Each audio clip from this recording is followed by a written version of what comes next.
শীতকালৰ কথা বহুদিনৰ মূৰত নিপুণে নগাঁৱৰ ঘৰলৈ বুলি যাত্ৰা কৰি সন্ধিয়া 7 বজাত খানাপাৰা বাছ আস্থানত উপস্থিত হ'ল। নিৰ্বাচনৰ বতৰ, গতিকে বাকী দিনৰ তুলনাত সেইদিনা গাড়ীৰ সংখ্যাও কম। মুখত গধুৰ চিন্তা ভাৱ লৈ সি গাড়ীলৈ অপেক্ষা কৰিবলৈ ধৰিলে আৰু তাৰ অপেক্ষাৰ ওৰ পেলাই শিৱসাগৰ অভিমুখী নাইট ছুপাৰ এখন আহি তাৰ সন্মুখত উপস্থিত হ'ল। সেইখন ছুপাৰতে উঠি নিপুণে 8 মান বজাত ঘৰলৈ যাত্ৰা আৰম্ভ কৰিলে। সময়ৰ লগে লগে নিপুণ অহা ছুপাৰখনে জাগিৰোড পাৰ হৈ আহি ৰহা সোমাল আৰু নিশা 10 বজাত নিপুণ নগাঁৱত উপস্থিত হ'ল। সেই সময়ত স্থানীয় অঞ্চলত চলাচল কৰা গাড়ীবোৰ প্ৰায় নাইকিয়া হৈ পৰিছিল। বহু চেষ্টাৰ অন্তত নিপুণে এখন অটো পালে আৰু অটো চালকজনক নিজৰ ঘৰৰ ঠিকনালৈ যাবলৈ অনুৰোধ কৰিলে। তেতিয়া অটো চালকজনে নিপুণক ক'লে, ঠিক আছে, মোৰ ঘৰ আপোনাৰ ঘৰৰ ফালেই, কিন্তু মোৰ ঘৰ আগত পায়। মোৰ গাড়ীত তেল থকাহেঁতেন আপোনাক ঘৰত থৈ আহিলোঁ হয়, কিন্তু উপায় নাই। আপুনি আধাতে নামি অলপ খোজকাঢ়িব লাগিব। আপুনি মোক ভাড়া দিব নালাগে। বাৰু উঠক। চালকজনৰ কথামতে নিপুণ অটোখনত উঠিল আৰু পচন্দ শীতৰ কুঁৱলী ফালি অটোখন গাঁৱৰ অভিমুখে আগবাঢ়িল। এটা সময়ত অটোখন আহি চালকজনৰ ঘৰৰ সন্মুখত ৰ'ল। চালকজনে নিপুণলৈ চাই ক'লে, এই বাকীছোৱা বাট আপুনি খোজকাঢ়ি যাব আৰু অলপহে দূৰ।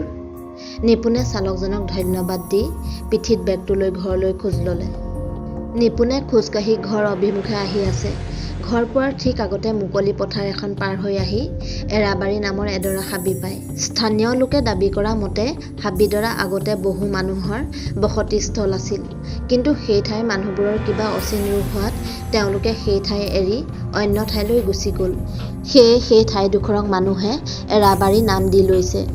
সময়ৰ লগত খোজ দি নিপুণে পথাৰৰ মাজেৰে অহা ৰাস্তাৰে আহি পথাৰখনৰ মাজভাগ পালেহি।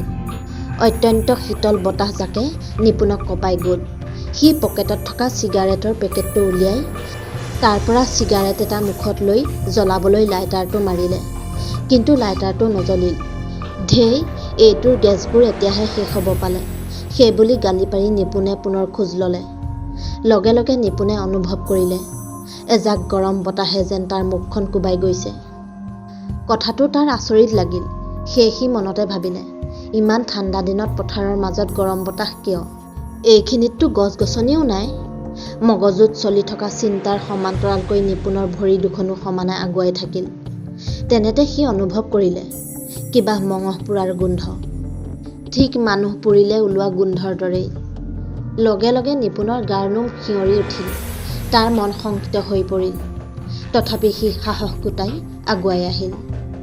এটা সময়ত নিপুণ আহি এৰাবাৰীৰ কাষত উপস্থিত হ'ল। লগে লগে এৰাবাৰীৰ ভিতৰত থকা শিয়ালবোৰে নিশাৰ আহাৰৰ সন্ধানত আহি হোৱা দিবলৈ আৰম্ভ কৰিলে। নিপুণে অনুভৱ কৰিলে শিয়ালে দিয়া প্ৰতিটো হোৱাৰ লগে লগে যেন সি শুনা পাইছে কোনো মানুহে দুখত কৰা আৰ্তনাদ। অস্বাভাৱিক পৰিস্থিতিত পৰি নিপুণে বাকী ৰোৱা সাহসকণো হেৰুৱাই পেলালে যদিও সি আগুৱাই আহি থাকিল। লগে লগে সি অনুভৱ কৰিলে নিশাৰ ঘন কুঁৱলীৰ মাজতে যেন কোনোবাই তাৰ পিছ লৈছে। সি পিছলৈ ঘূৰি চালে, কিন্তু কাকো দেখা নাপালে। তেনেতে সি মন কৰিলে পথৰ দাঁতিত থকা বাঁহজোপা কোনোবাই বৰ জোৰত জোকাৰি দিছে। তাৰ ধৈৰ্যৰ বান্ধ ছিঙিল। সি ঘৰ অভিমুখে ভিৰাই লৰ দিলে। কিছু দূৰ দৌৰি আহি এৰাবাৰী পাৰ হোৱাৰ আগতে সি দেখিলে সিহঁতৰ গাঁৱৰ তপনে এৰাবাৰীৰ পথৰ কাষতে জ্বলি থকা জুই একুৰাৰ কাষত ৰৈ আছে। তপনক সন্মুখত দেখি নিপুণৰ মনত সাহস বাঢ়িল আৰু অলপো পলম নকৰাকৈ সি তপনৰ ওচৰত দৌৰি আহি উপস্থিত হৈ ক'লে, গাটো সেকি আছ হবলা, কিন্তু এইখিনিতহে আহি সেকিছ যে ককাইদেউ? তপনে নিপুণৰ মুখলৈ চাই ক'লে, বিলত জাল পাতিবলৈ গৈছিলোঁ। বিলত নামি ঠাণ্ডা লগাত ৰ'ব নোৱাৰিলোঁ। সেয়ে মোৰেই পুৰণা কাপোৰ দুখনমান জ্বলাই দি হাতটো গৰম কৰিছোঁ। তপনৰ কথাষাৰ আচৰিত লগাত নিপুণে ক'লে, আচৰিত মানুহ দেই তই। ঠাণ্ডা লাগিলেনো মানুহে নিজৰ কাপোৰ জ্বলায়নে? তপনে গহীন হৈ নিপুণৰ ফালে চাই ক'লে, সময়ে সকলো কৰি দিয়ে। কালৰ আগত তই কোন আৰু মই কোন, তয়ে ক।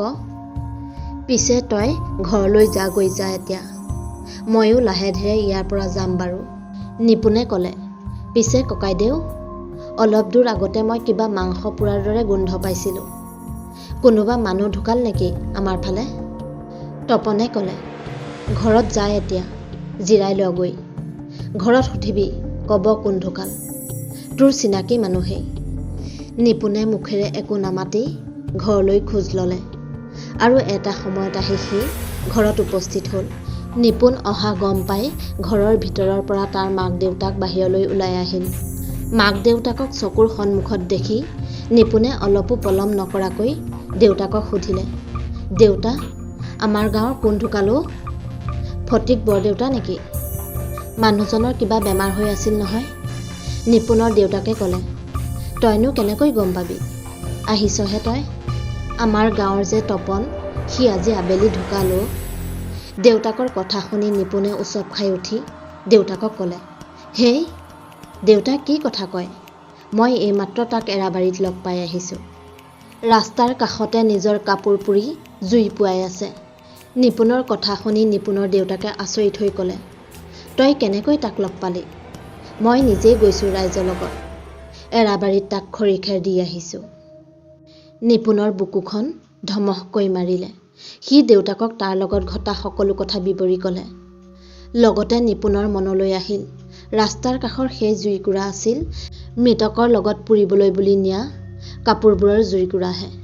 মানে জুইকুৰাত জ্বলি থকা কাপোৰবোৰ তপনৰে আছিল। লগতে নিপুণৰ মনত পৰিল তপনৰ আত্মাই কোৱা কথাষাৰ, সময়ে সকলো কৰি দিয়ে। কালৰ আগত তই কোন আৰু মই কোন, তয়েই ক।